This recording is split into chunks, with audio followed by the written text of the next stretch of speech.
Peut-on réconcilier la brièveté et la clarté?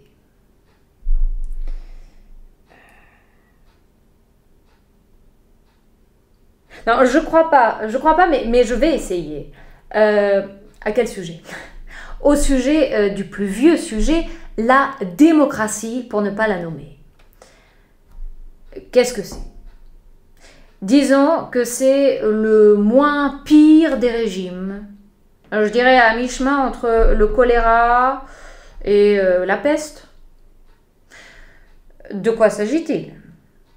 Eh bien, d'élire ceux qui vont nous représenter ou incarner notre volonté. La volonté générale, celle qui va s'imposer à la sortie des urnes aux volontés particulières. Attention, une voix de plus, une seule voix suffit pour faire la différence et exprimer notre préférence pour telle ou telle gouvernance.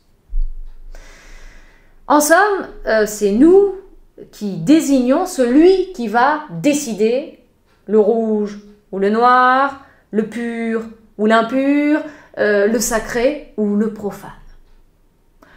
Et dans cette grande représentation, au sens théâtral du terme, nous sommes donc tous représentés sous prétexte que c'est nous qui avions choisi nos représentants. Alors qu'en vérité, cette représentation n'a rien à voir avec notre volonté.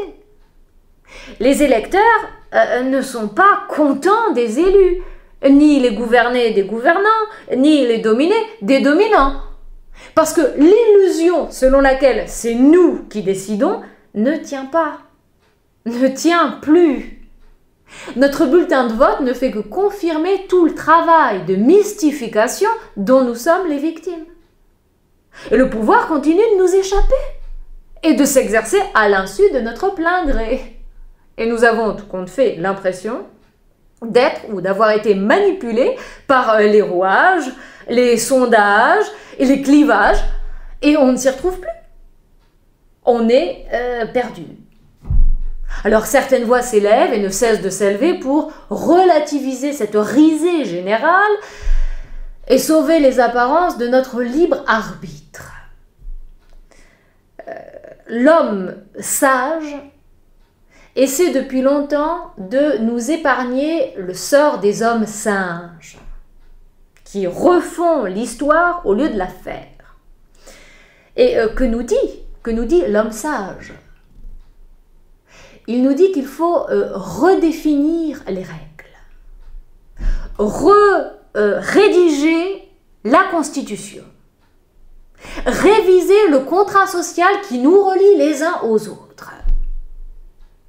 Et la thèse est subtile et non moins utile. Si la démocratie fonctionne mal ou dysfonctionne, c'est parce que nous laissons aux gouvernants le soin de rédiger les règles du jeu. Leur constituante ne peut produire une bonne constitution. Pourquoi? Parce que seuls leurs intérêts sont en jeu, pas les nôtres. Et au final, au lieu de nous servir, ils vont se servir et nous asservir pour se maintenir au pouvoir. Songeons donc à une 6e République, rédigée par le peuple et pour le peuple, parce que nos intérêts n'intéressent personne.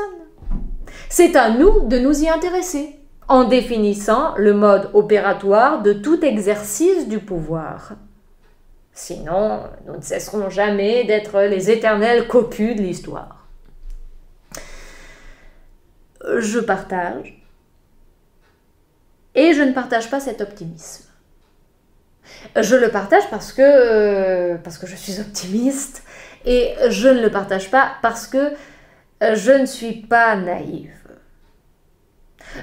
Théoriquement, c'est indémontable. Mais dans la pratique, c'est intenable. C'est intenable. Pourquoi? Parce que la volonté de puissance. La volonté de puissance est humaine, trop humaine. Et qu'à l'usage, celle des gouvernés peut s'avérer bien pire que celle des gouvernants. Un exemple à la portée. Jetez un œil sur la dissidence. Ce nouveau visage de la résistance aux pressions et aux oppressions. Ils sont tous d'accord pour manifester leur opposition au système de gouvernance. Mais entre eux, ils sont tous en désaccord, les uns par rapport aux autres, méprisants, haineux et destructeurs les uns des autres. Parce que même la plus petite particule de l'univers cherche avant tout un surplus de puissance, une reconnaissance de son existence. Les dominés ne sont pas de meilleure constitution que les dominants. Le peuple, tout peuple, mérite ses dirigeants. Les plus petits chercheront toujours à devenir les plus grands. Et non, ce n'est pas une tentation, mais la définition de l'être humain. Et quelle que soit la constitution juridique, elle ne changera rien à notre constitution ontologique.